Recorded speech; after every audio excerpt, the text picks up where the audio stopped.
İyi akşamlar. Excel eğitimimize hoş geldiniz. Keyifli bir Excel akşamında Burdur Mehmet Akif Ersoy Üniversitesi ve YouTube takipçilerimizle beraber gerçekleştirdiğimiz Excel eğitiminde, sıfırdan Excel eğitiminde ikinci dersteyiz. Bu derste arkadaşlar Excel'de hesaplama yöntemlerini yapacağız. Dünkü bu tabloları yani bir önceki derste bu tabloyu oluşturmuştuk.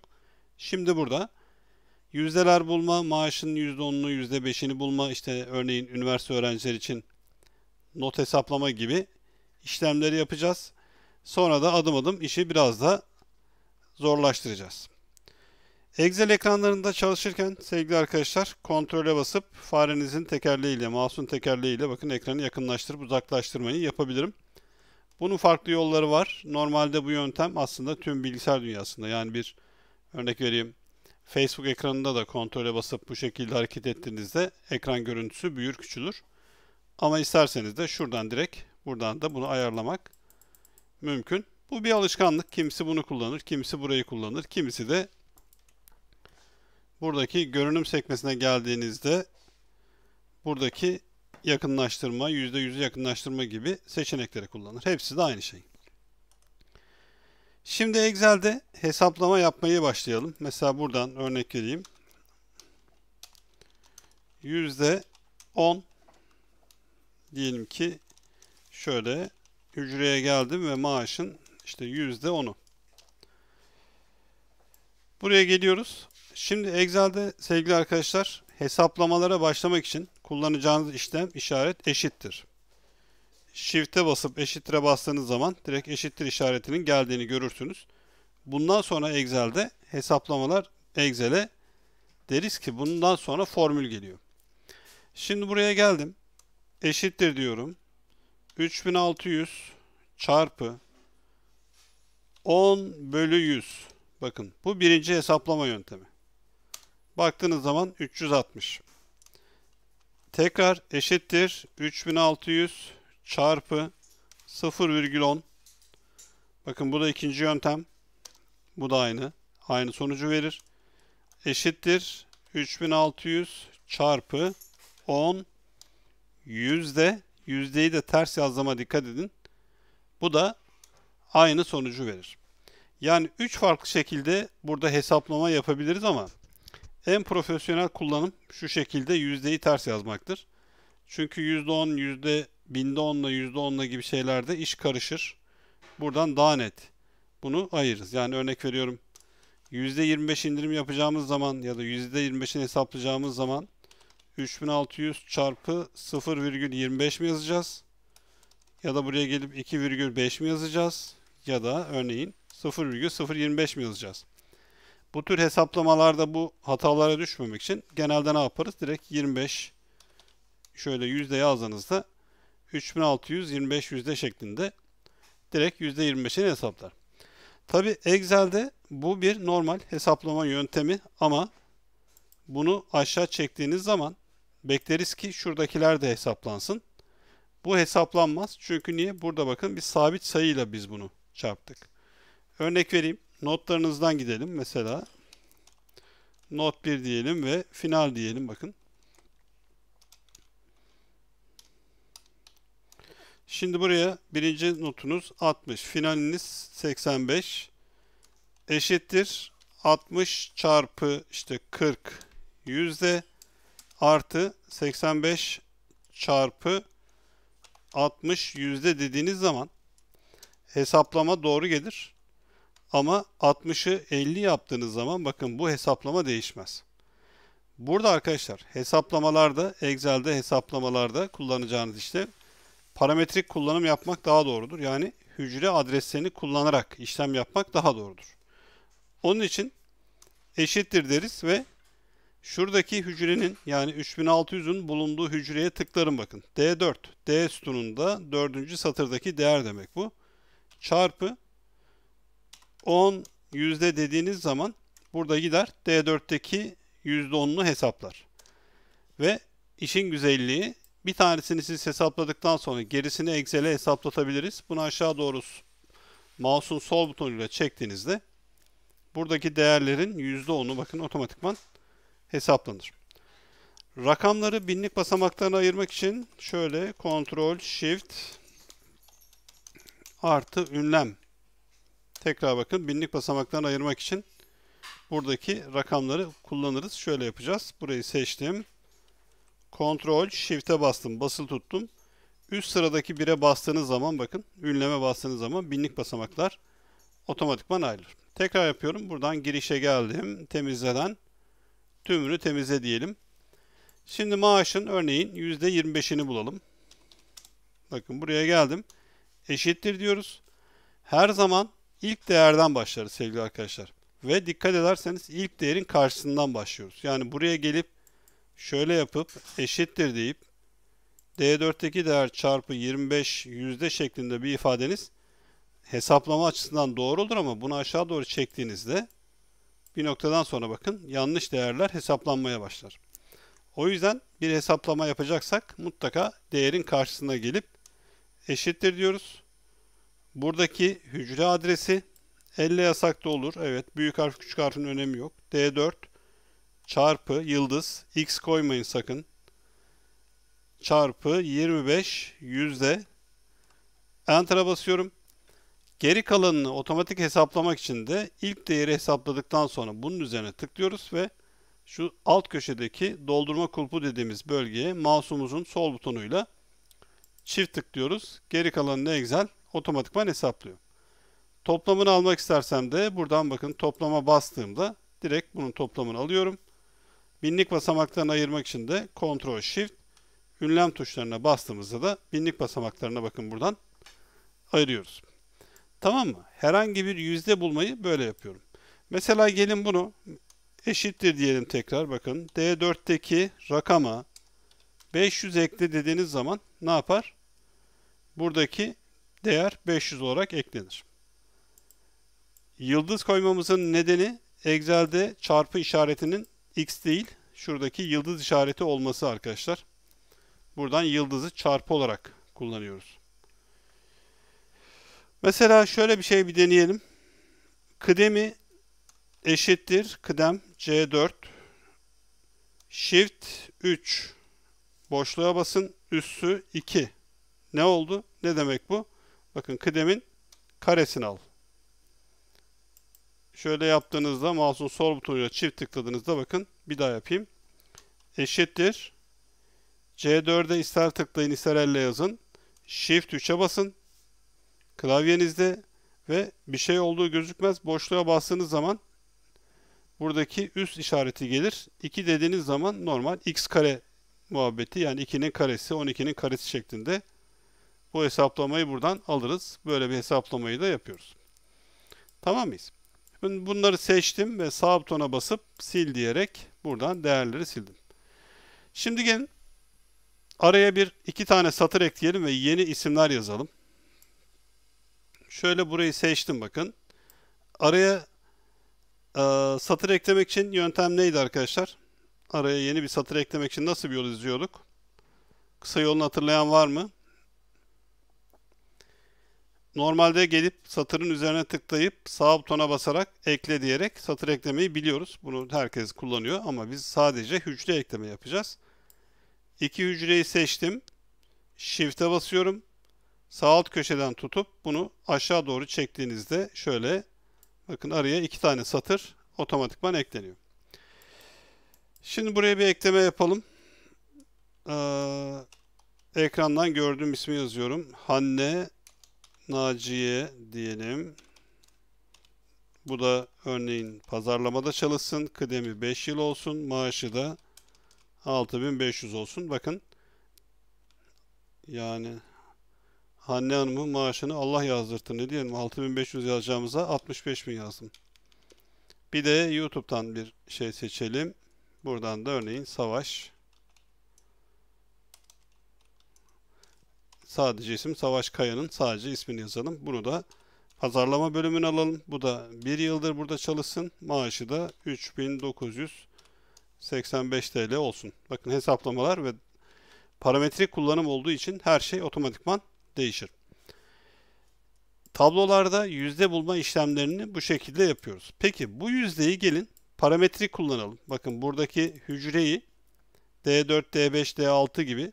Şimdi niye böyle yapıyorum ben bunu? Eşittir diyorum. D4 çarpı 25 yüzdeyi yazdım. Enter'a bastığımda birinciyi hesaplar. Bunun da doldurma kulpuna gelip çift tıkladığınız zaman ya da aşağı doğru çektiğinizde Excel bakın burada D4'ü hesaplar. Maviye dikkat edin. Bir alta geldiğinde bunu Excel D5 olarak otomatikman günceller. Bir alta geldiğinizde de D6 olarak bunu otomatikman bakın günceller. İlk değeri yapıp aşağı çektiğinizde D6, D7, D8 diye gerisi otomatikman şuradaki değerler ile çarpılarak buraya gelir. Ve şuradaki bir rakamı değiştirdiğimiz zaman, örneğin bunu 6500 yaptığımızda ya da buradaki rakamı 4985 yaptığımızda bakın her şey parametrik olduğu için direkt değiştiririz. Peki şimdi gelin buradaki şu %25'i de parametrik yapalım. Şimdi diyelim ki şuraya, bakın buraya geliyorum. Yüzde diye bir başlık attım. Buraya da 25 yüzdeyi yazdım. Şu şekilde yazdım. Hatta 15 yüzde yazalım, değiştiğinde görün. Arkadaşlar şimdi ilk etapta eşittir dedim. Ne ile neyi çarpacağım? D4 ile çarpı diyorum, yıldız işareti. Buradaki G1'deki değeri çarpıyoruz. Enter'a bastığımızda 540 olarak, yani 3600'ün %15'inin hesaplandığını gelir. Bunu aşağı çektiğiniz zaman bakın sonucun 0 olduğunu görürüz. Şimdi bunu kontrol edelim. Niye böyle 0 geliyor? İlk değere bastığımda bakın mavi ile kırmızıyı çarptığımda bir sıkıntı yok. İkinci değere geliyorum. Mavi ile kırmızıyı çarpıyor. Bakın burada bir kayma oluyor. Buraya geldim. Mavi ile kırmızıyı çarptım. Bakın en sona geleyim. Mavi ile kırmızıyı çarpmış. Gördüğünüz gibi bakın kırmızı, yani kırmızı alan direkt buradan aşağı doğru kaydı. Şimdi bunu engellemek için arkadaşlar G1 hücresini sabitleme dediğimiz bir kavram var. Formüllerde hücre adresinin değişmesini engellemek için dolar işaretini kullanılır. Tamam mı? Burada direkt dolar işareti yazıyor. Şunu düzeltelim. Maaş diyelim. Maaşın yüzdesi diyelim. Şöyle şey yapsın. Dolar işareti kullanılır. Dolar işareti koymak için de hücreye diyelim, dolar işareti koymak için kısa yol F4 tuşudur. Klavyeden F4. Eğer bir laptop kullanıyorsanız arkadaşlar Fn F4 tuşlarına basmanız gerekebilir. Bu arada YouTube'dan sorular geliyor. YouTube'da moderatör arkadaşlar var yayında. Onlar soruları cevaplarlar. Ben çünkü YouTube mesajlarına çok fazla bakmıyorum. Sadece üniversitenin mesajlarını görüyorum şu anda. O yüzden YouTube'daki soruları moderatör arkadaşlarımız, yetkin ve etkinler, onlar cevaplarlar. Üniversite arkadaşlarımızın, öğrenci arkadaşlarımızın sorularını ben zaten ekranda görüyorum. Oradan da cevaplarım. Şimdi bunu tekrar burayı bir sileyim. Burada şu G1 hücresini sabitlememiz gerekir. Formüllerde kaymamak için. Bakın buraya geliyoruz. Eşittir G4 çarpı işareti. G4 değil. Ne olacak? D4 çarpı buradaki G1 hücresi. Şimdi burada bunu yazdıktan sonra klavyeden F4'e basıyorum. Klavyeden F4'e bastıktan sonra bakın $G, $1 işareti karşıma geliyor. Şimdi bunun izninizle şöyle ekran görüntüsünü alayım buradan. Şöyle biraz alayım. Büyüteyim. Buradaki sevgili arkadaşlar şu dolar işareti aslında şuradaki G'yi sabitliyor bakın. Şuradaki G'yi sabitliyor. Şu dolar işareti, şuradaki dolar işareti de benzer şekilde şuradaki 1'i sabitliyor. Yani şu hücreyi sabitliyor. Dolar neyin solunda ise sağındaki ifadeyi bakın sabitler. Bu şekilde dolar işaretini bu amaçla kullanırız. Bundaki espri ne? Bu formülü, şuradaki formülü aşağı doğru çektiğiniz zaman Şunlar değişecek. Bakın şunlar değişecek. Şunlar. Ama şurası, şu gördüğünüz bölge hiç değişmeyecek. Yani ne olacak? Excel gidecek 3600'ü burayla çarpacak. 4256'yı burayla çarpacak. 6500'ü burayla çarpacak. 3890'ı gene burayla çarpacak. Bütün rakamları burayla çarpacak. Şurada dolar işareti kullandığımız için o hücreyi sabitlemiş oluyoruz. Şöyle bakın, D4 çarpı G1 şeklinde yazdım buradan ve Enter'a bastığınızda sonuç karşınıza gelir. Daha sonra bunu da aşağı doğru çektiğinizde hesaplar hiç değişmez. Bakın şöyle bir örnek göstereyim. Ben şimdi buradaki %15'i %20 yaptığım an bütün rakamlar %20'ye göre değişir. %50 yaptığınız an bütün rakamlar %50'ye göre değişir. Buna parametrik kullanım denir arkadaşlar. Excel'de tek bir değeri değiştirdiğiniz zaman her şeyin otomatikman değişmesini bu sayede sağlarız. Tekrar %15'e çektim ve buradan %15'in üzerine tıklıyorum. Bakın şurada formüller sekmesinde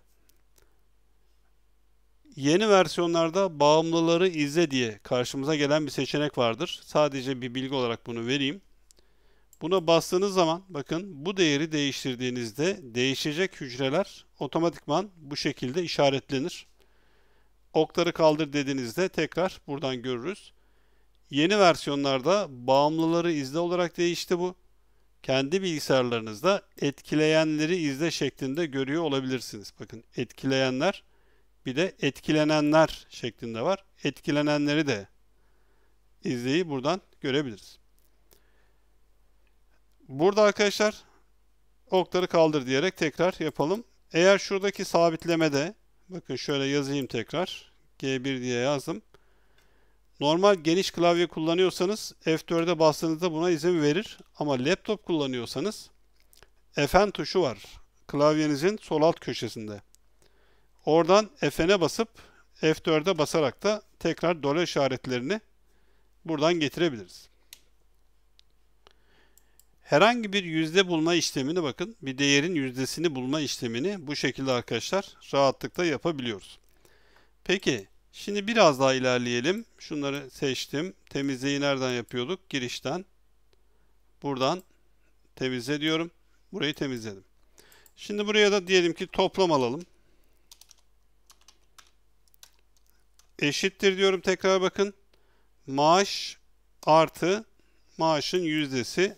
Enter'a bastım ve bunu da mouse'un sol butonuyla çift tıkladım. Aşağı kadar hepsini getirdi. Toplama bastığınız zaman da bu toplamlar direkt karşımıza geldi. Şuradaki biçimi, şurada gördüğünüz bir fırça var bakın. Biçim boyacısı dediğimiz bir özellik bu. Biçim boyacısının amacı bir yerdeki, bir hücredeki biçimi alıp seçtiğiniz yere uygulamaktır. Buradan örnek veriyorum, maaşın biçimini buradan seçtim. Bakın fareyle mouse'la geldim, tıkladım. Buradan sol butona basıp tutarak taradığınızda başlıkları aynı şekilde yaparız. Alttaki biçime basıp buradan tekrar sağa doğru çektiğiniz zaman da alta da aynı biçime bakın rahatlıkla uygularız. Diyezleri niye görüyorduk arkadaşlar? Diyezler bildiğiniz gibi hücreye sığmadığı anlamına gelir. Buradan biçim menüsünden gelip sütun genişliğini otomatik ayarla diyerek de burayı genişlettim. Şimdi bu listelerde sevgili arkadaşlar, bu listelerde bu başlıkların altındaki bazı başlıkları seçerek, örneğin şöyle seçtim bakın, biraz daha içeriden başlatmanız gerekirse şuradaki girintiyi artır özelliğinden yararlanarak yapabiliriz. Burayı seçtim, bakın girintiyi arttır diyerek de biraz daha içeriden başlıkları başlatabilirim. Burada başlığımızı şöyle seçeyim. Burada şunu da açıklayayım sevgili arkadaşlar. Bakın şöyle şuraya geliyorum. Toplam diyelim. Şimdi Excel'de formüllerde kullandığımız aralık kavramı var. Eşittir diyoruz bakın. Topla deyip parantezi açıyorum. Topla dedikten sonra nereyi toplatacağım ben? F4'ten 2 nokta üst üste F13'e kadar. Bunu yaptığınız zaman dikkat edin. F4, F13 aralığındaki her yer seçilir. Arada 2 nokta koyduğunuz zaman bu bir aralık anlamına gelir. Başlangıcı F4, bitişi F13 olan F4, F5, F6, F7, F8, F9, 10, 11, 12 ve F13 şeklinde gelir. Tamam mı? Eğer araya noktalı virgül koyarsanız, şöyle bakın tekrar topla dedim. F4 yani şuradaki ilk toplam değer noktalı virgül ve ikinci toplam değer F13. Renklere dikkat edin. Bakın sadece mavi ile kırmızıyı toplar. Aradaki noktalı virgül birinci değeri ve ikinci değeri, noktalı virgül üçüncü değeri toplar gibi düşünün. Araya 2 nokta koyarsanız aradaki tüm değerleri toplar arkadaşlar. 2 noktanın esprisi budur. Noktalı virgülün esprisi de budur.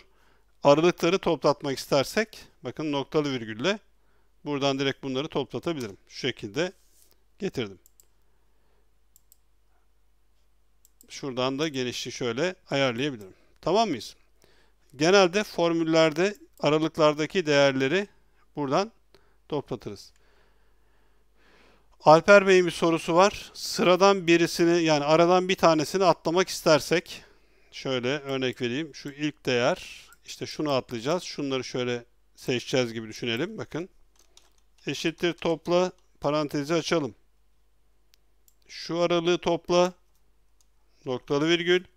Şurayı boş geç. Şu arayı topla deyip şöyle yapsak denesek sanırım oldu. Şöyle de bakın değerler karşımıza geldi. Tamam mı? Tekrar yapıyorum. Eşittir topla dedim. Bakın topla parantezi açtım. İlk 3 değeri topladım. Bir noktalı virgül koydum. Bir boşluk bırakıp sonraki 3'ü topladım. Tekrar noktalı virgül koydum. Sonra da en sondaki 2 değeri topladım. Yani aradan 2 değeri bu şekilde çıkararak toplamları bakın aldım. Bu şekilde de 47.000 değeri karşımıza toplam olarak geldi. Aradaki bir değeri toplama dahil etmemeyi de bu şekilde yaparız. Şimdi şunları bir temizleyelim.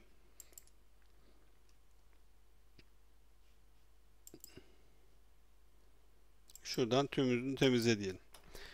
Tamam mıyız? Tablomuzu sevgili arkadaşlar bu şekilde bakın oluşturduk. Hesaplamaları da biçimleri de buradan yaptık.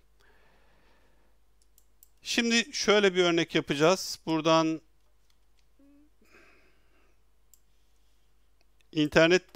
internete bağlanalım. Vidoport.com üzerinden bir dosya indireceğiz. Eğitim sitemizden.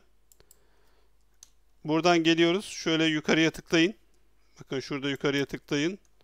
Bölü işareti koyun ve eğitim.xlsx şeklinde bir dosyamız var. Yumuşak G olmadan eğitim.xlsx şeklinde.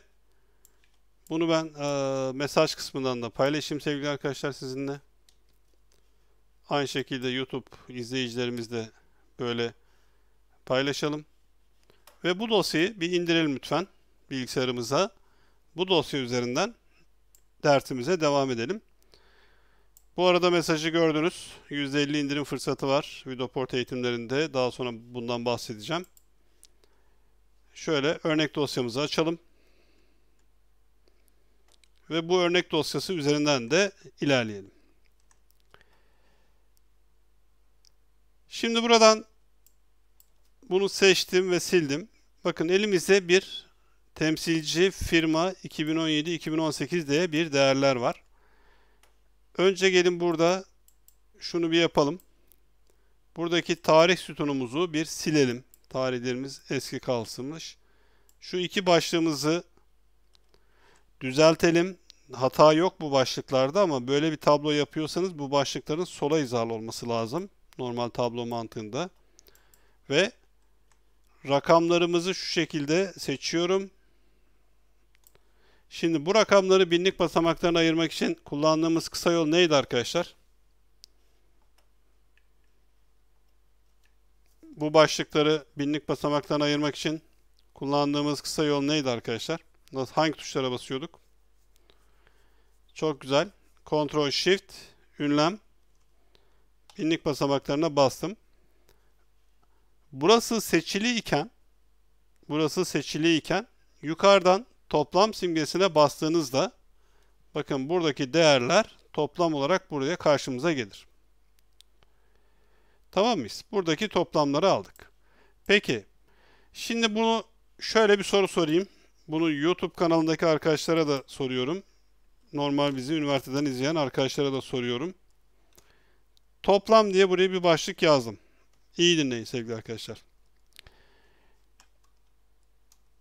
Şuranın, örnek veriyorum, 2018'in toplamını alacağız. Sevgili arkadaşlar, 2018'in toplamını alacağız buraya. Ama bir şartım var. Klavyeyi kullanmak yok. Enter tuşuna hiçbir şekilde basmayacağız.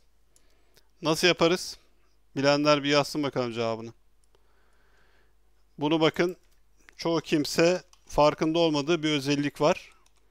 Bunu yapalım. Buranın toplamını alacağım. 2018'in toplamını alacağım. Ama bir şartım var. Enter'a basmak yok. Yani klavyeyi hiç kullanmadan, Enter'a basmadan bunu yapacağız. Nasıl yapacağız? Şimdi buradan burayı seçip şöyle toplama basarsanız zaten bunu buraya alırsınız. Bunda bir itiraz yok. Bizim amacımız toplamı şuraya almak. Toplamı bakın ayrı bir yere almak. Şimdi bunu şuraya kadar, hayır, klavye kullanmak yok. Klavyeyi kullanmak yok. Formüller sekmesinden ya da şuradan da aynı şeyi yapabiliriz. Şuradan geldiniz, bakın.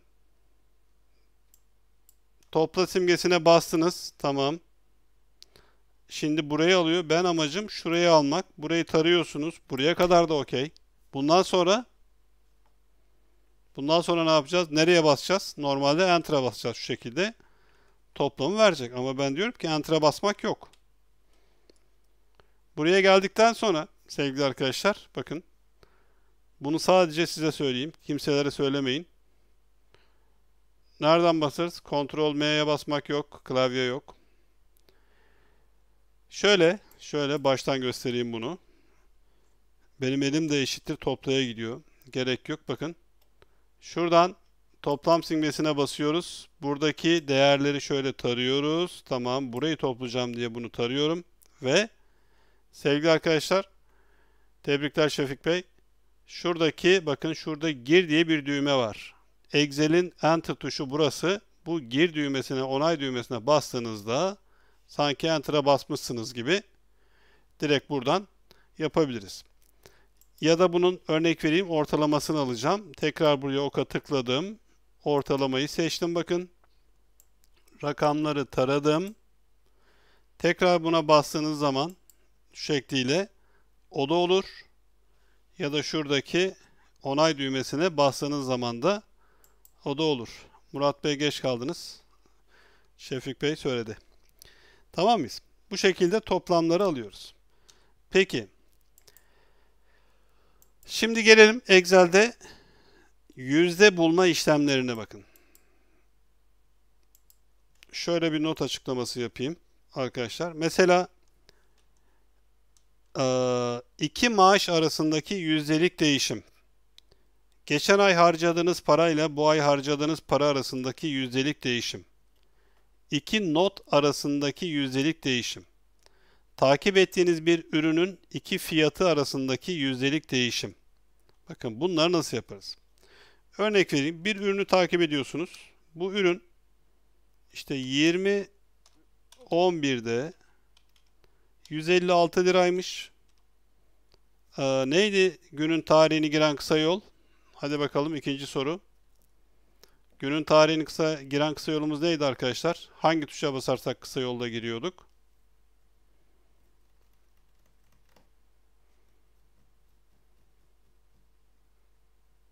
Evet, Çiçek Hanım'ı tebrik ediyoruz. Ctrl Shift noktalı virgül ilk paylaşanlardan biri oldu. Günün tarihinde Ctrl Shift noktalı virgül ile girdik. Bu 156 lira olan fiyat 184 lira olduysa Yüzde kaç fark var? YouTube biraz mesajlar arkadan geliyor arkadaşlar. O yüzden şey yapmayın. Görüyorum mesajlarınızı. Şöyle kısa tarih yaptım. 20.11'de takip ettiğiniz bir ürün 156 lira iken 23.12'de 184 lira olduğu ise yüzde kaçlık bir artış olmuştur? Bakın aradaki farkı bulmak kolay değil mi? Eşittir derim. B2'deki değer eksi A2'deki değer derim. Arada 28 liralık bir fark olduğunu görüyorsunuz zaten. Ama yüzdeleri söylemek, yüzlerin akılda kalmasını söylemek daha kolaydır. Yüzdeler daha kolay akılda kalır. Şimdi yüzde kaç bir fark var? Bunu nasıl bulacağız? Bunun notunu şöyle alın sevgili arkadaşlar. İki değer arasında yüzdelik farkı bulmak için her zaman yeni değer bölü eski değer eksi 1 formülü uygulanır. Tabi burada yeni değer ve eski değerleri şöyle bir ayar yapmamız lazım. Bakın eski değer ve yeni değer. Şimdi örneğin 156 eski değerdir. Bakın bunun yeni değeri 184'tür. Yukarıdaki tabloya göre.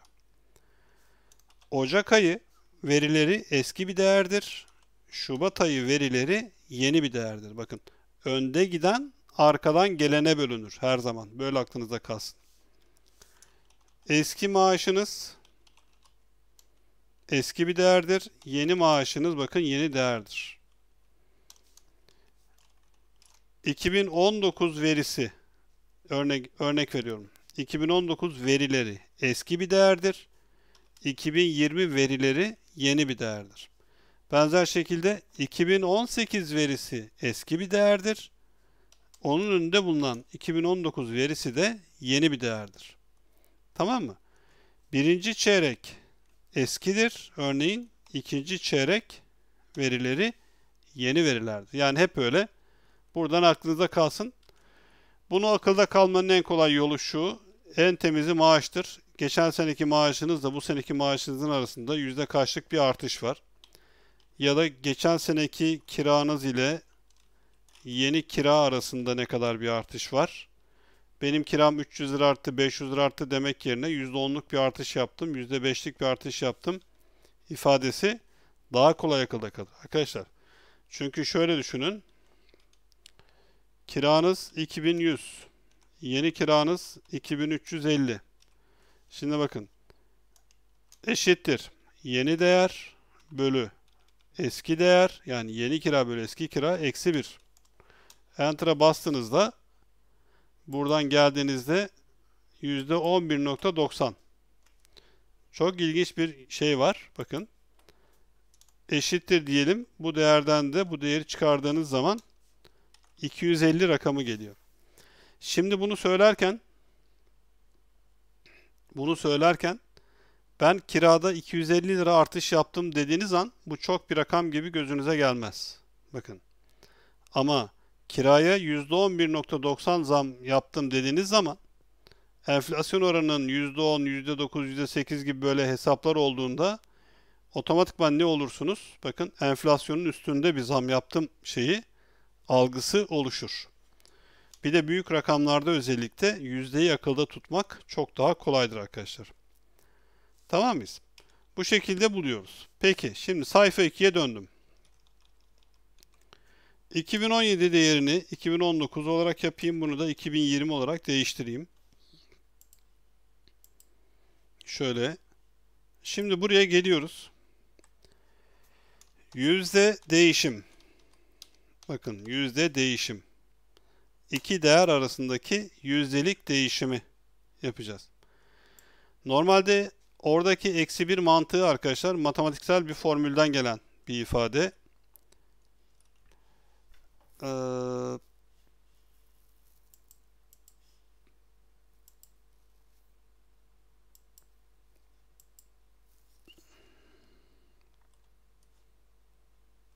Şuralardaki denklemlerden bir şey yazabilir miyim diye şöyle bakıyorum da.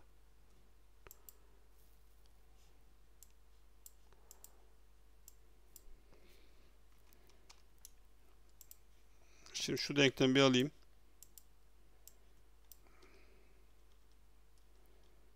Şöyle.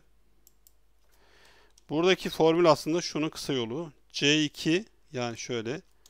D2 eksi C2 bölü buradaki ne oluyor? C2. Şuradaki artı 1 yok. Şunlar yok. Normalde bunun matematiksel formülü böyle. Bu arada ilk defa da denklemleri ben de sizin sayenizde kullanmış oldum. Word'de de var, Excel'de de var. Burada normalde arkadaşlar formül bu. Yani yeni değerden eski değeri çıkarırız ve eski değere böleriz. Buradaki sadeleştirme yaptığımız zaman, matematiksel sadeleştirme yaptığımız zaman ne yapıyoruz? D2 bölü C2 eksi C2 bölü C2. Buradan da D2 bölü C2 eksi 1 matematiksel formülü geliyor. O yüzden burada uyguladığımız formül aslında şu, bakın. Eşittir. Parantezi açalım. D2'deki değer eksi C2'deki değer, kapat parantezi, bölü C2. Şimdi buradan ne oluyor? Matematiksel hesaplama yaptığınız zaman D2 bölü C2 eksi C2 bölü C2. Bu aslında şununla aynı. Eşittir D2 bölü C2 eksi 1. Yani şuradan düşünürseniz D2 bölü C2. C2 ile C2 de sadeleştirdiğiniz zaman 1 kalır. Buradan da eksi 1 formülünü uygularız. Tamam mı? Bu şekilde hesaplamayı yapıyoruz. Az çok matematikten anlarım. Matematik öğretmeni olunca bunları nispeten biliyorum. Sonra da biçim boyacısıyla bunları böyle genişletelim. Peki. Şimdi buradan bakın. Tabii çok hızlı yaptım. Şunu tekrar temizleyeyim. Buraya geldim.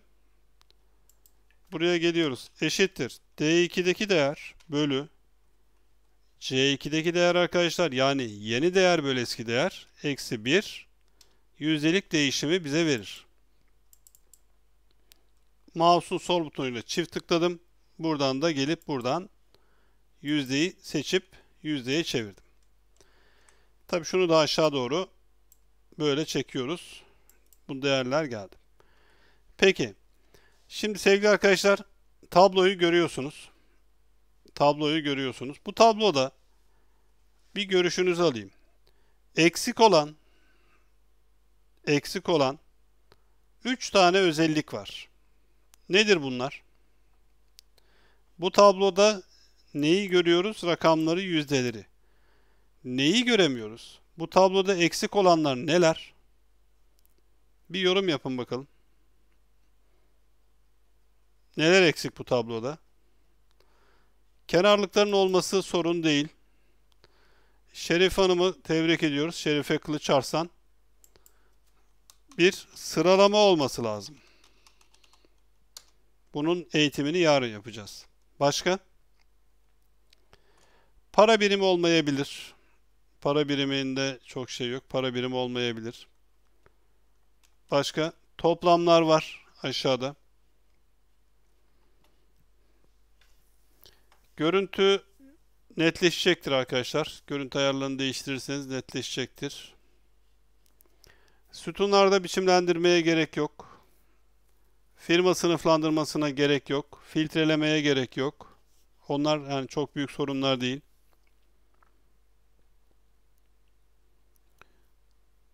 Tarihte yok. Tarihe de sıkıntı yok. Sıra no olmayabilir. O da çok büyük bir sıkıntı değil. Başka? Tasarımda çok büyük bir sıkıntı yok. 2 eksik kaldı. 2 eksik kaldı. Sütun genişliğinin çok önemi yok. Sıra numarasına gerek yok. Fatma Hanım koşullu biçimlendirmeye gerek yok. Şimdi dikkat edin. Bu tablo neyin tablosu olduğuna cevap vermiyor bakın. Bu tablo neyin tablosu? Çağla Erkan'ı tebrik ediyorum. Oktay Darcan da aynısını yazdı. Tebrik ediyorum. Böyle bir tablo oluşturuyorsanız mutlaka başlık olmalı. Peki. Bir diğer değer, birinci bir şey.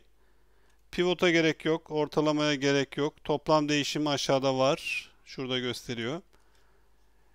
En büyük, en küçüğü sıralama yaptığımız zaman zaten göreceğiz. Sağa sola yaslamalarla ilgili bir sıkıntı olmayabilir. Hani çok büyük sorun değil onlar. Arkadaşlarım, artı olarak eksi değerler kırmızı renkte gösterilebilir. Bakın. Şu ikisi kesin olmalı.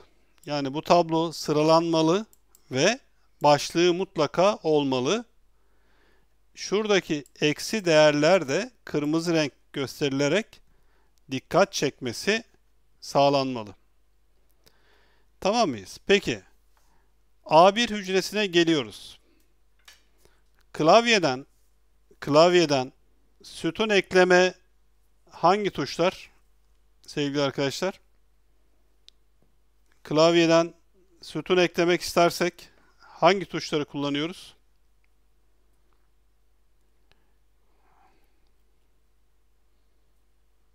A1'e geleceğiz. Bir sütun ekleyeceğiz.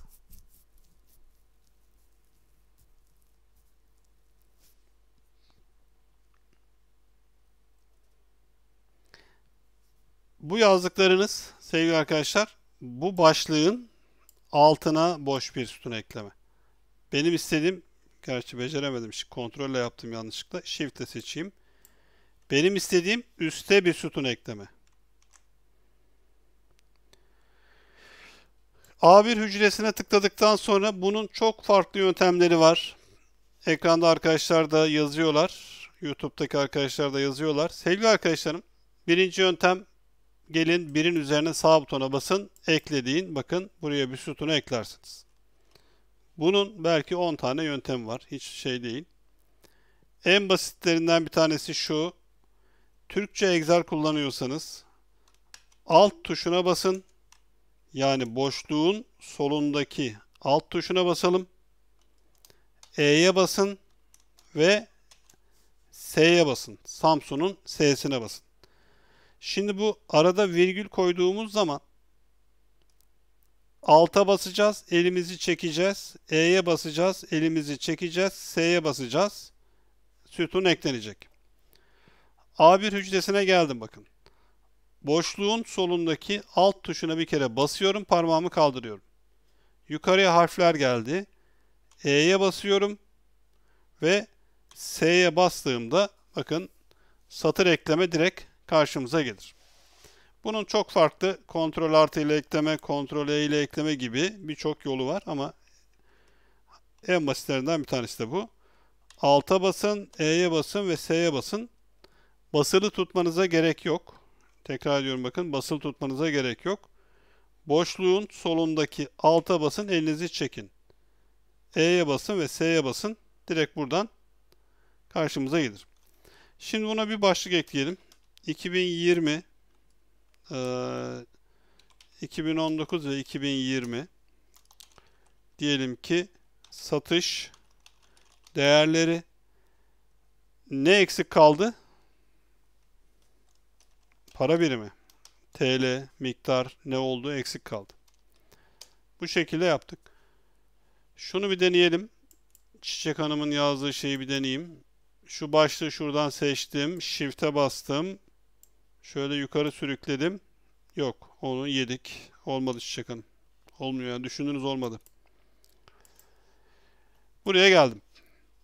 Peki, başlığı yazdım.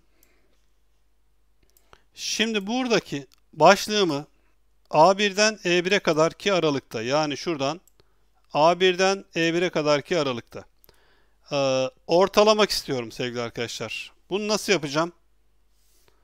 A1 E1 aralığına ortalamak istiyorum. Bunu nasıl yapacağım? Nasıl yaparız bunu?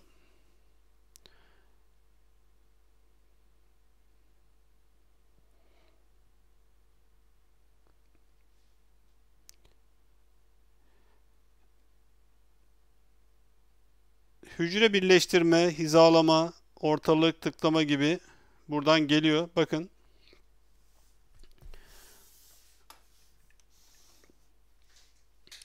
Tabii eğitimleri sürekli takip eden arkadaşlar direkt onu yaptılar. Cevapları yazıyorlar.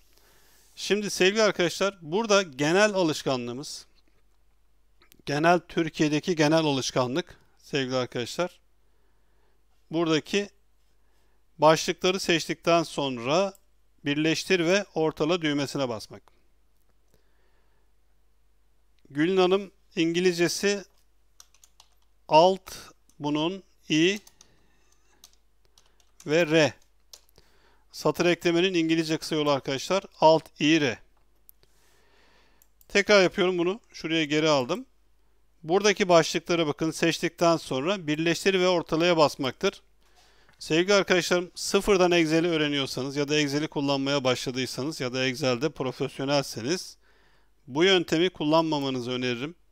Kopyalarken, işlem yaparken her yerde bu birleştir ve ortalar sıkıntı çıkarır. O yüzden bakın, gelin size akşamın sihirli kısa yolunu göstereyim. A1'den E1'e kadar seçiyoruz ve sağ buton hücre biçimlendir penceresine geleceğiz. Bu pencereye gelmenin kısa yolu kontrol üst sıradaki 1'e basmak.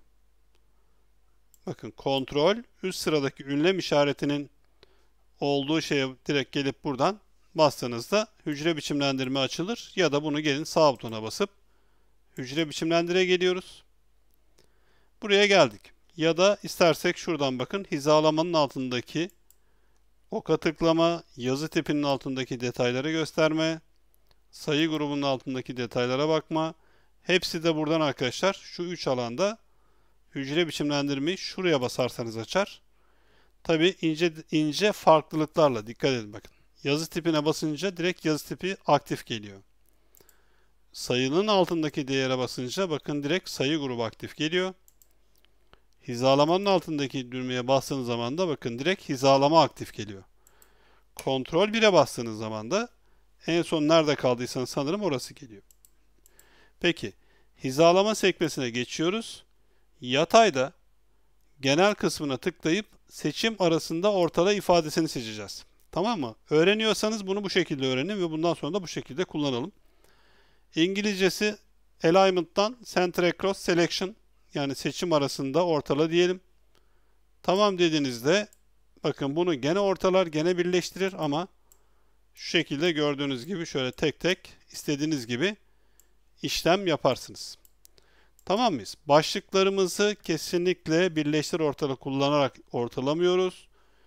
A1'den E1'e kadar seçip ister sağ buton hücre biçimlendirile açıp buradan yatayda seçim arasında ortala diyerek buradan ilerliyoruz. YouTube'da bir soru gördüm. Formülleri ne zaman gireceğiz diye. Formüllerde belirli bir sıra yok sevgili arkadaşlar. Yarınki dersimizde sıralama, filtreleme ve koşullu biçimlendirme gibi konulara gireceğiz. Onları yapacağız. Bir sonraki derste de, yani ne gün oluyor? Bugün günlerden çarşamba, değil mi? Bugün çarşamba. Evet, perşembe dersimizde sıralama, filtreleme, koşullu biçimlendirmelere gireceğiz. Cuma dersimizde eğerlere gireceğiz. Cumartesi dersimizde düşey aralara gireceğiz. Pazar dersimizde de pivot tablolara gireceğiz gibi böyle bir sıralamayla gideceğiz. Okey. Buradan bunu yaptım. Tamam mıyız? Başlıklarımızı, ortalamayı, bakın tabloyu daha derli toplu, düzenli bir hale getirdik. Şimdi gelelim burada diğer sayfalara bir bakalım. Şuradan. Bakın buradaki sıkıntılar. Tabloda başlıklar birleştir ve ortala uygulanmış. Şimdi bunu şöyle seçmek istediğiniz zaman gördüğünüz gibi buradan seçemiyoruz bakın. Çünkü şuradaki başlıkları daha düzgün gözüksün diye bu şekilde ayırdığınızda ciddi anlamda sıkıntılar çıkar. Peki. Buradan ilerleyelim. Buradan ilerleyelim.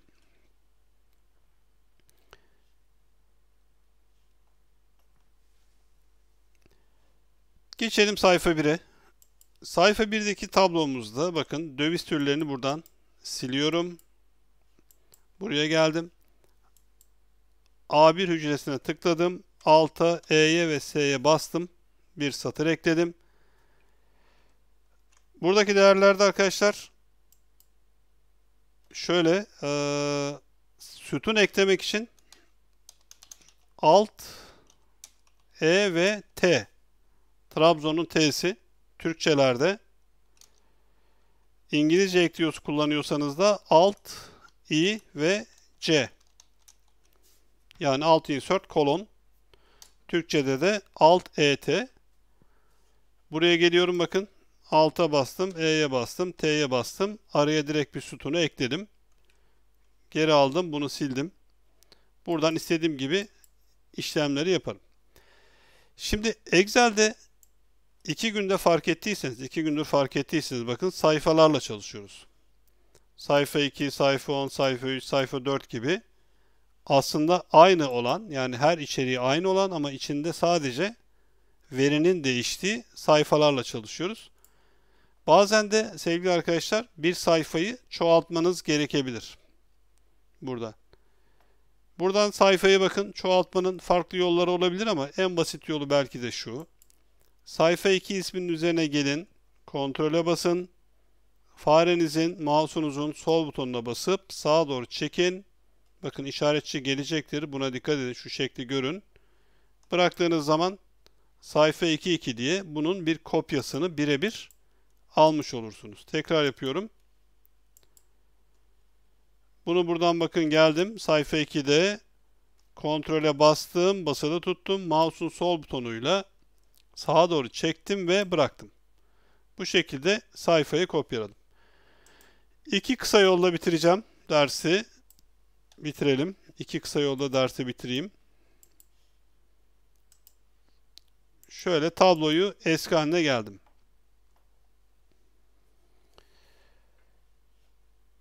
Tabloyu seçiyoruz. Gayet basit bir iş yapıyorum bakın. Sağ buton kopyala diyorum. Buraya geldim. Sağ buton yapıştır diyorum. Yani kopyala yapıştır ama gördüğünüz gibi burası geniş, burası dar. Bunu düzeltmenin yolu nedir? Bilenler el kaldırsın. Bunu düzeltmenin yolu nedir? Yani her gün yaptığımız bir işlem bu. Kopyala yapıştırma yapma, bir veriyi alıp bir yerden bir yere yapıştırma. Ama her seferinde de buradaki bakın şu sütun genişliklerini ayarlamak için tekrar buradan şöyle gelip tekrar iş yapıyoruz. Akşamın 2 kısa yolu. Dersleri bu şekilde bitirelim sevgili arkadaşlar. Barış Bey o yazdığınız uzun yol, yani 2 sütun arasına çift tıklama şeyi. Fatma Şahan, tebrik ediyorum. Burayı seçtik arkadaşlar, bakın. Bunu kopyaladım ve buradaki verinin kaynak genişliğini koruyarak buraya yapıştırmak için sağ butona basıyoruz. Şuradaki yapıştır seçeneklerinden kullanmadan alttaki şu özel yapıştırın yanındaki oka gelin. Şurada da bakın kaynak sütun genişliğini koru diye, yani ikinci sırada şu ortada bir değerimiz var. Buna basalım. Direkt bakın birebir yapıştırır. Bu uzun geliyor diyorsanız yapıştırın ve alta basın. Buradan bakın kısa yolu bunun G harfi. Direkt buna bastığınız zaman da gene yapıştırırsınız. Hadi gelin bunu hiç fare kullanmadan, mouse'u kullanmadan yapalım. Ctrl A, tüm tabloyu seçtim. Ctrl C, bunu kopyaladım. Buraya geldim. Yapıştırmanın kısa yolu nedir? Ctrl V, yapıştırdım. Şimdi dikkat. Şimdi dikkat. Aşağıda bakın bir kontrol ifadesi var. Şurada görüyorsunuz. Klavyeden kontrole basın. Yukarıya menü açıldı. Kısa yolu neydi? Şunun üzerine geldiğiniz zaman bakın şurada harf yazıyor. Türkçelerde G harfi. G'ye bastığınız zaman da bunu direkt bakın arkadaşlar buradan yaptı. Gördünüz mü? Bu şekilde yapıştırma işleminde bir kere de yapıştırın, düzgün yapıştırın. Her seferinde bu tabloyu tekrar düzelteceğiz diye uğraşmayın. Bu şekilde alışın. Her bir tablodan bir saniye kazansanız bakın ömrünüzde ciddi anlamda bir zaman tasarrufu bile sadece bu işten yaparsınız. Peki bir kısa yolumuz bu. Bir tabloyu bir yerden bir yere kopyaladığınızda yeni bir sayfaya yapıştırdığınız zaman eğer buradaki kontrole basıp kaynak sütun genişliğini koru derseniz oradaki sütun genişliklerini birebir buraya yapıştırırsınız. Peki ikinci kısa yolumuz şu olsun. Excel dosyalarınızı düşünün. Kendi Excel dosyalarınızı. Aşağıdaki sayfa isimlerinde kaç sayfayla çalışıyorsunuz Excel'de sevgili arkadaşlar? Üniversitedeki arkadaşlar yeni başladığı için çalışmıyor olabilir ama YouTube'daki arkadaşlara soralım. Kendi Excel dosyalarınızda en fazla kaç sayfayla çalışıyorsunuz ve aradığınız bir sayfayı nasıl buluyorsunuz? Asıl soru burada o.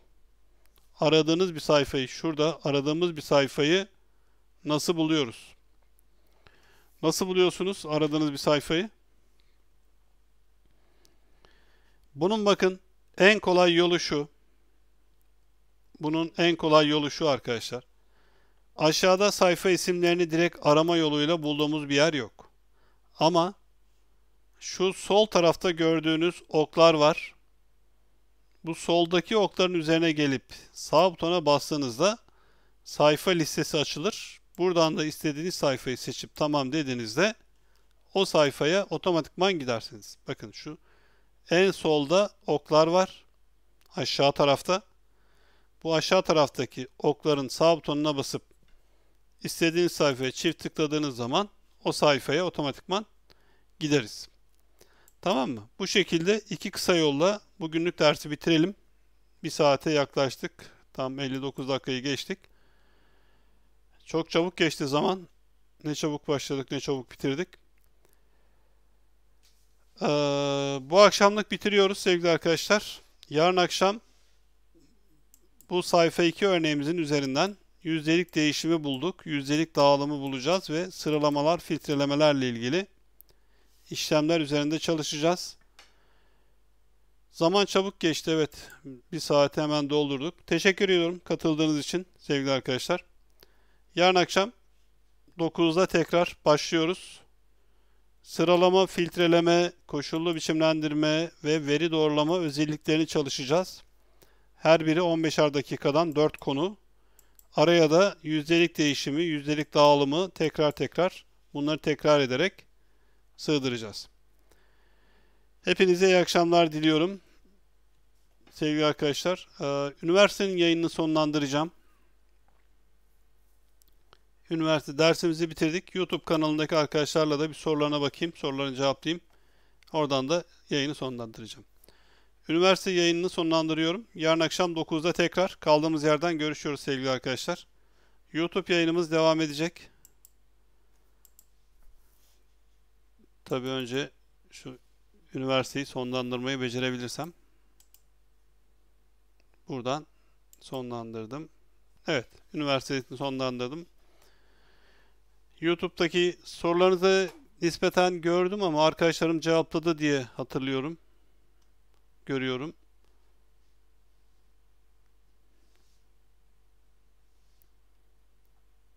Sormak istediğiniz bir soru varsa YouTube kanalımda sevgili arkadaşlar cevaplayayım. Yoksa yarın akşam devam edeceğiz. Vidoport üzerinde yıl sonu indirimine gittik. Bir ek bilgi olarak onu sunayım, göstereyim şu şekliyle. %51 indirim fırsatı var üyeliklerde sevgili arkadaşlar. Buradan detaylı bilgiye girdiğiniz zaman da buradan değerleri görebilirsiniz. Süper paket dediğimiz en popüler paket 200 liraya düştü. 12 aylık üyeliğimiz 120 liraya düştü. Bir yıl boyunca tüm eğitimler şeklinde. Buradan tüm eğitimleri izleyebilirsiniz, satın alabilirsiniz. Bundan yararlanabilirsiniz. Onun dışında da yeni eğitim setleriyle ilgili çalışmalar var Vidoport üzerinde. Öncelikle bir PowerPoint ve Excel eğitim seti yayın alacağız. Yani iyi bir sunum hazırlamak için Excel ve PowerPoint'in ortak kullanımı ile ilgili bir set olacak. Sonra veri görselleştirme sunumu eğitimi devreye girecek. Sonra da Power BI girecek. Bu şekilde uzatmalar da var Cengiz Bey. Normalde üyeliklerde de zaten indirimli oluyor. Şimdi bakın bu normal üyeliklerimiz, yani ilk defa satın alıyorsanız ya da üyeliğiniz bittiyse bu fiyatlardan alabilirsiniz. Ama üyeyseniz zaten bu fiyatları daha da indirimli göreceksinizdir. Şuradan örneğin ben kendi üyeliğimle gireyim. Bakın bu fiyatlar süper paket 120 liraya düşüyor. Valla süper bir fırsat bu. Yani Vidoport üyeyseniz ve üyelerinizi yenilemek isterseniz süper paketi öneririm. 120 liraya düşüyor. Bunun içinde kitap da var. Bildiğiniz gibi Excel kitabı var. Excel defteri var. Yıllık üyelikte sanırım 100 liraya düşüyor. Üyeler için ama bu. İlk defa üye olacaksanız bunlar biraz daha yüksek. O da işte 120 liraya düşüyor ve 170, bu da 200 liraya düşüyor gibi detaylar. Hakan Bey, bir iletişimden mail atarsanız oradan yardımcı olmaya çalışırım şeylerde. Onun dışında sorularınız varsa cevaplayayım. Yoksa yarın akşam sevgili arkadaşlar kaldığımız yerden devam edeceğiz. YouTube eğitimimize, Excel eğitimimize. Temel Excel anlatıyoruz. Sıfırdan başladık. Yarın akşam da dediğim gibi sıralama, filtreleme, veri doğrulama ve koşullu biçimlendirme üzerine 15'er dakikalık periyotlar halinde çalışacağız. Kanala yeni gelenler için Vidoport online eğitim sistemi sevgili arkadaşlar. Burada Excel, SQL gibi, PowerPoint, sunum hazırlama gibi tüm eğitim setlerimizin olduğu videolar var. Bu videoları izleyerek eğitim dosyaları üzerinden çalışarak hem konuları pekiştiriyorsunuz hem de sertifikanızı alabiliyorsunuz. Örneğin Excel'e geldiğinizde şurada bakın Excel'i öğrenmeye başlama kısmı ücretsiz. Buradan gelip bu dersi ücretsiz olarak izleyebiliyorsunuz. Daha sonra farklı Excel konuları var. Farklı eğitmenler var. Bakın temel Excel'ler, 2010'lar, 2013'ler. Excel ile ilgili aradığınız her şey aslında Vidoport üzerinde var ve en güncel sitedir Vidoport. Etiket yapımız var. Buradan tarif etmek gerekirse örneğin Düşyar'a çalışmak istiyorsanız Düşyar üzerindeki tüm konu videoları bakın burada var. Üye olduktan sonra, ücretli üye olduktan sonra şuradan tekrar bakın oturumu açayım. Ücretli üyelerimizde eğitim setlerine girdiğiniz zaman burada eğitim setlerine en son izlediğiniz eğitim setlerinin detayları var. Burada bakın hepsi var. Kendiniz buradan izleme listesi oluşturabiliyorsunuz sevgili arkadaşlar. Favorilere ekleyebiliyorsunuz setleri. Gizleyebiliyorsunuz. Yani ben bu setleri görmek istemiyorum deyip bunları gizleyebiliyorsunuz ya da tekrar şu 3 noktadan göster diyebiliyorsunuz. Buradan izleme listeleri oluşturmanızı öneririm. Örneğin bakın ben 3 tane izleme listesi oluşturmuşum. Yani önce bunu izleyeceğim, sonra bunu izleyeceğim, sonra bunu izleyeceğim şeklinde. Buradan izliyorum. Mevcut üyemizseniz buradan kalan gün sayılarınızı görebiliyorsunuz. Hangi eğitim setinden kaç gün kaldığını buradan görüyoruz.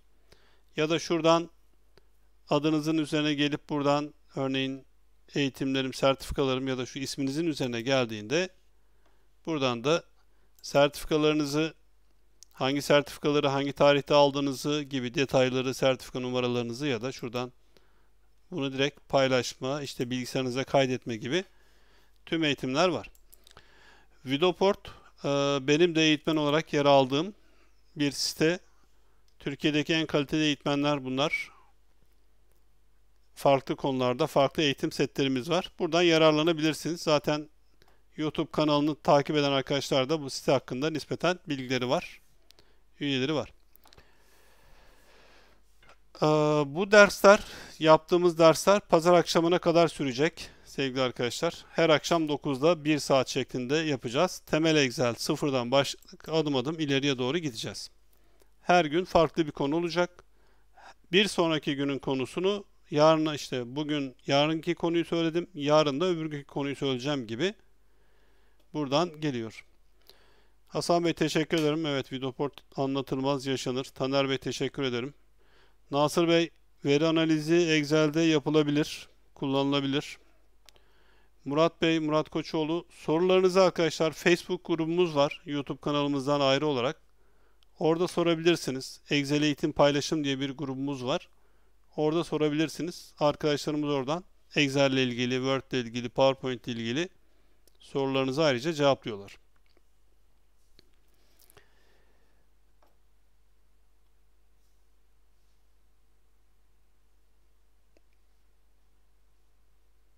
Evet, buyurun.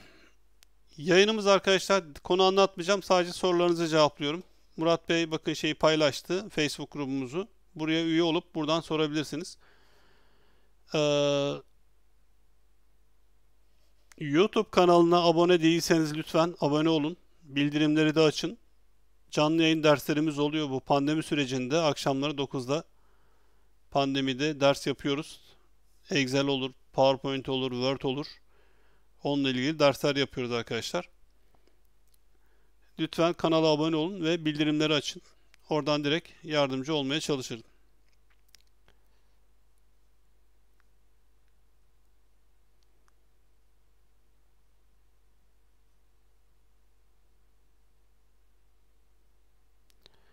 Just sanırım bu sınav sorusu. Sınav sorularına cevabımız yok. Üzgünüz. Facebook grubumuzda sınav sorularını cevaplamıyoruz sevgili arkadaşlar. Bilginiz olsun. Moderatör arkadaşlarımız o konuda hassaslar.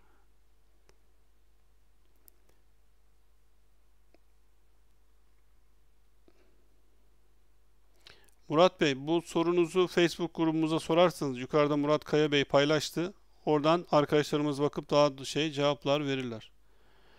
Videoport'ta ücretsiz üyelik diye bir kavram yok. Yani üye olabilirsiniz. Ücretsiz üye olup ödeme yapmadan üye olabilirsiniz. Onda herhangi bir şey yok. Site üzerindeki ücretsiz olan tüm dersleri izleyebilirsiniz. Bakın Excel seti buradan. Excel'i öğrenmeye başlama seti ücretsiz. PowerPoint setimiz ücretsiz arkadaşlar. Bu çok aslında güzel bir set. Ücretsiz olarak PowerPoint'i kullanmayı öğreniyorsunuz ve ileri düzey konularını öğreniyorsunuz. Onun dışında çok sayıda ücretsiz var. Excel'e gelelim. Bakın şuradan.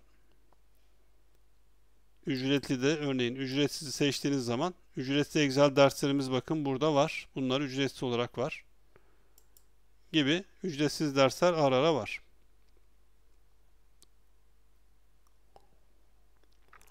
Recep Bey, şifre konusunda bununla ilgili yani en iyi şifre nasıl verilir değil de şifre nasıl unutulmaz şeyi.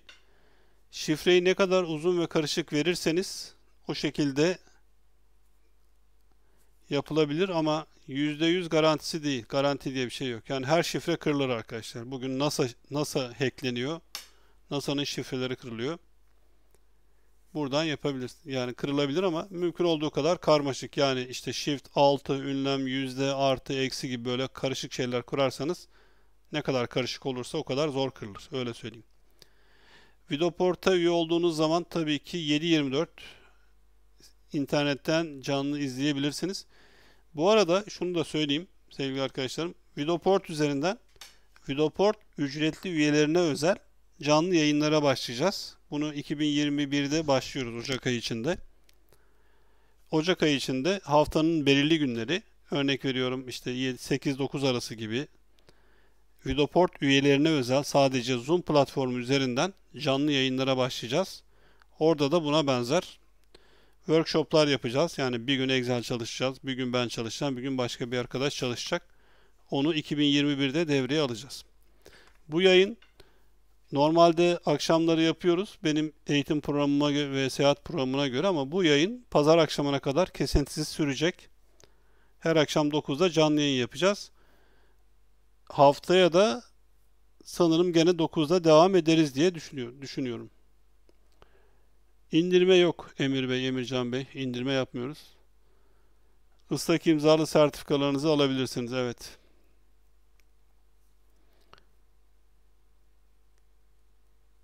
Yok. Bu ders pazar günden sonra ileri düzey devam etmeyecek Hasan Yaldız Bey.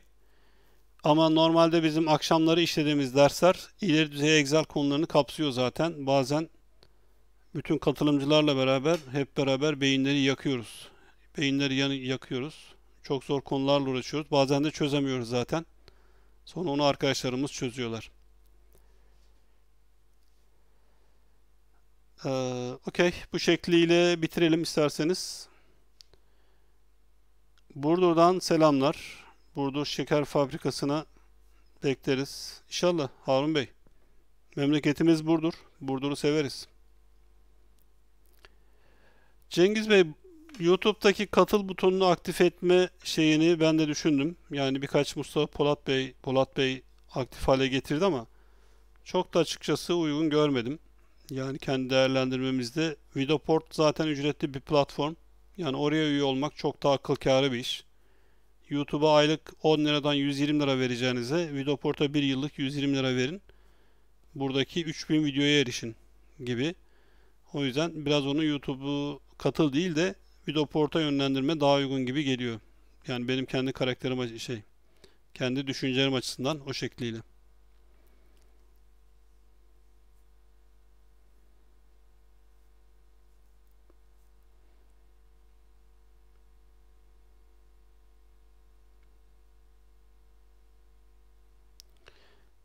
Yüksel Bey, Yüksel Yılmaz,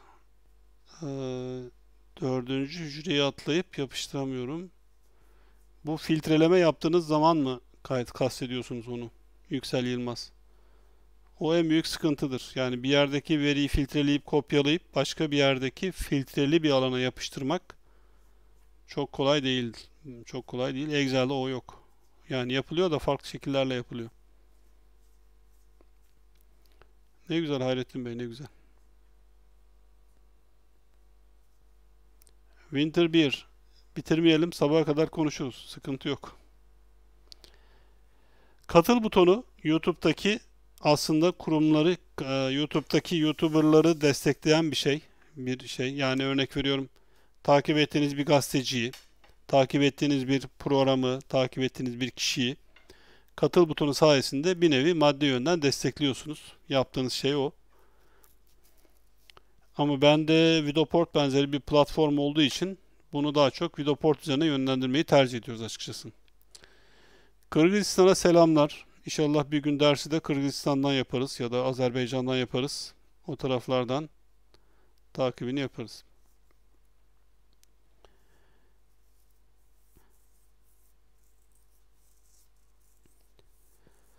Okey. Vidoport ile ilgili yani son şeyi tekrarlayayım. Canlı yayın derslerimiz başlayacak Ocak ayında. Zoom üzerinden yapacağız. Bunu ayrı bir sayfada, üyelerin giriş yaptığı bir sayfada gün gün, tarih tarih, konu konu belli olacak. Oradan ilerleyeceğiz. Evet, ücretli YouTube. Sonra Vidoport'a Excel ve PowerPoint ile ilgili bir ortak set hazırlayacağım. Onun çalışması var.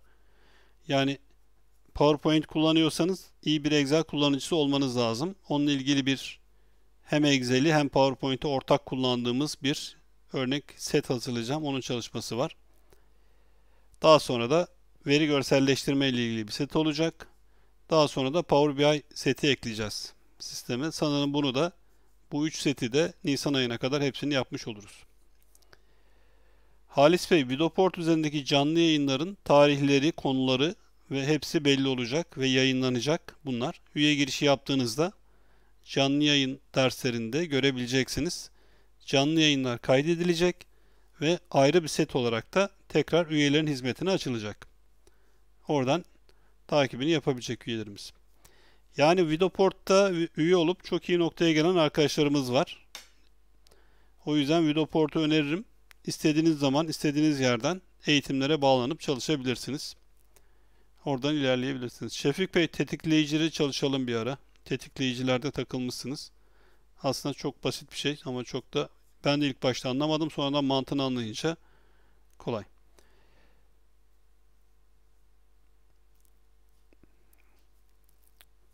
Yani yapacak bir şey yok Şefik Bey.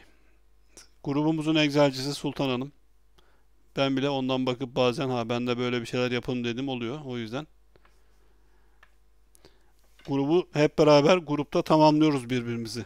Kimisi Excel'de çok iyi, kimisi PowerPoint'te çok iyi. Hep beraber oluyoruz. Cansu Kuratoğlu, sınavlar olmayacak canım be. Bizde sınav yok. İsteyenlere sınav yapacağız.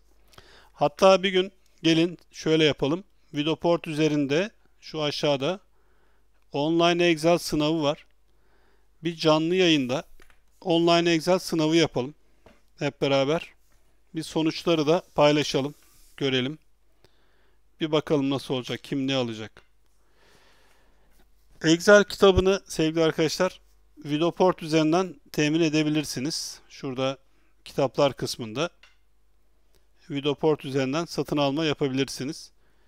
Ya da DNR benzeri farklı programlardan, farklı kitapçılardan da bu kitabı alıp üyeliklerinizi oluşturabilirsiniz.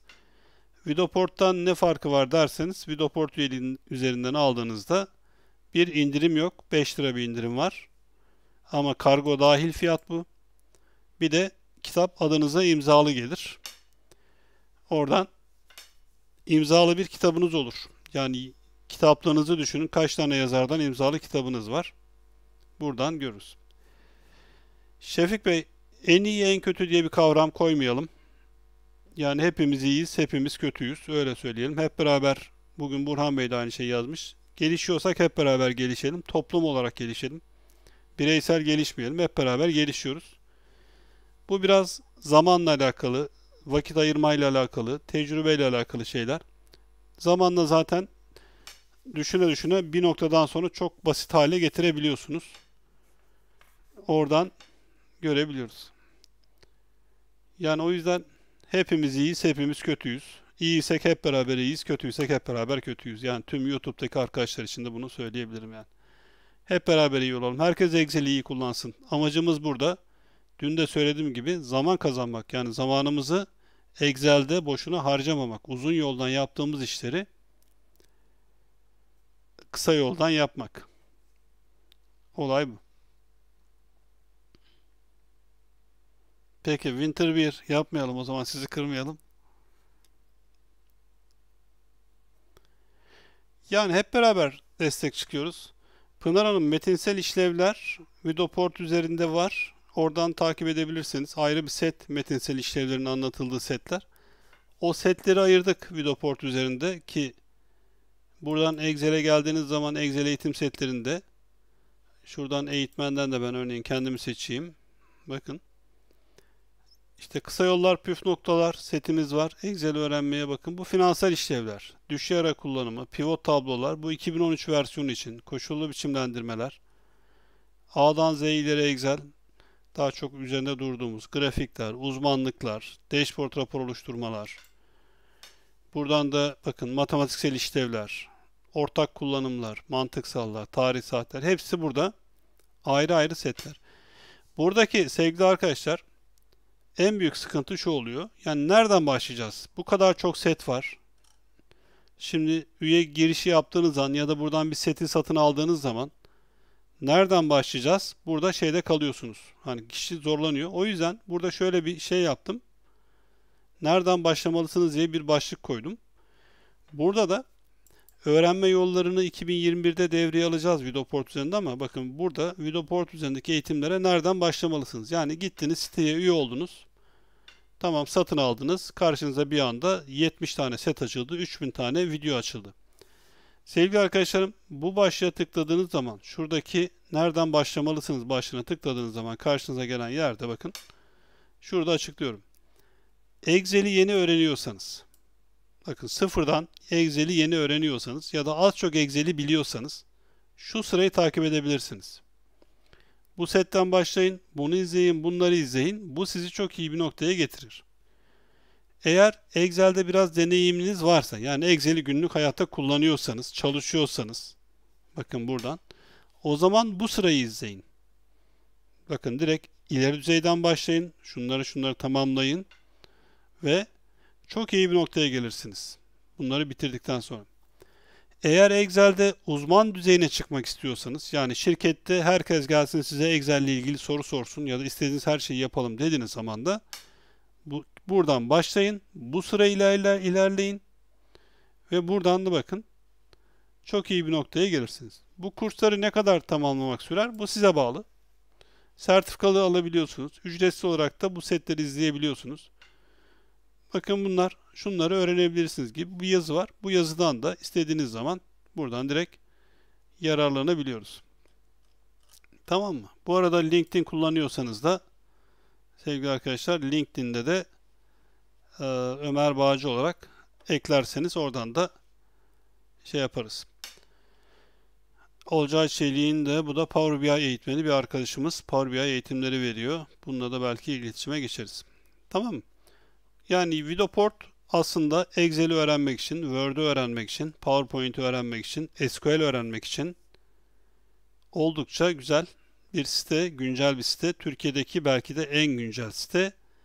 Ve şu aşağıdan da örneğin son eklenen derslere tıkladığınız zaman bakın yeni eklenen dersleri buradan direkt görebiliyoruz. Kaç dakika, kaç kişi izlemiş gibi detaylar, hangi sette, açıklaması ne ve bu ders hangi fonksiyonları kapsıyor. Bunların da buradan direkt buradan görebiliyoruz arkadaşlar. Yeni setleri görebiliyorsunuz. Okey. Bitirelim. Tamam. İsterseniz bitirelim. Sorularınız varsa cevaplayayım. 1,5 saate yaklaştık. Normalde yarım saat 40 dakika ders yapıyoruz. 20 dakika. Winter 1 anladıysanız süper. Anladıysanız süper. Bunda bir şey yok. Cengiz Bey 3 aydır giremediğiniz siteye tabii ki en sevdiğimiz üye tipi. Üyelik alıp siteye giremeyen. Şaka bir yana tabii ki girin.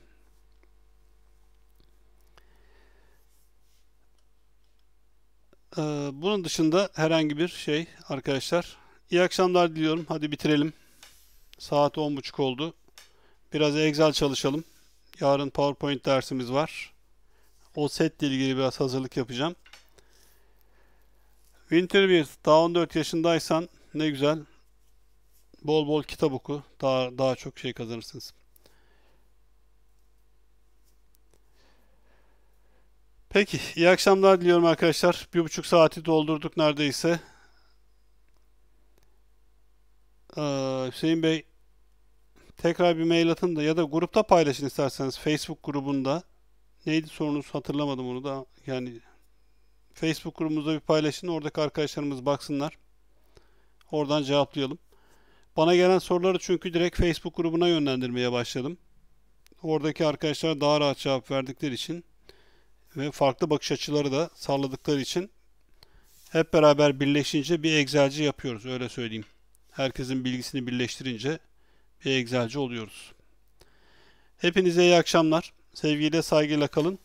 Yarın 9'da başlıyoruz. Kaldığımız yerden devam edeceğiz. Bu Vidoport üzerindeki %50 indirim fırsatı sanırım Ocak 15'e kadar devam edecek. Hani bilginiz olsun. Çevrenizde Excel'i öğrenmek isteyenler varsa da yönlendirebilirsiniz. Excel'i ya da Word'ü veya PowerPoint'i öğrenmek isteyenler varsa yönlendirebilirsiniz. Cengiz Bey, sorunuzu tekrar bana mail atın. Bir beraber bakalım. En son bir sorunuzu ben cevapladım. 4 mü olacak, 5 mi olacak diye, yanlış hatırlamıyorsam. Oradan tekrar bakarız. Canlı yayında da çözmeye çalışırız. Harun Bey, iyi akşamlar diliyorum. Yarın 21'de tekrar görüşürüz. Sorularınızı hazırlayın o zaman. Ne diyelim ama zor olmasın sorular. Hepinize iyi akşamlar sevgili arkadaşlar. Sevgiyle, saygıyla kalın. Tekrar yarın akşam 9'da kaldığımız yerden devam edeceğiz. Yayını sonlandırıyorum. Yayını kapatıyorum. Son söz. Kanala abone olmak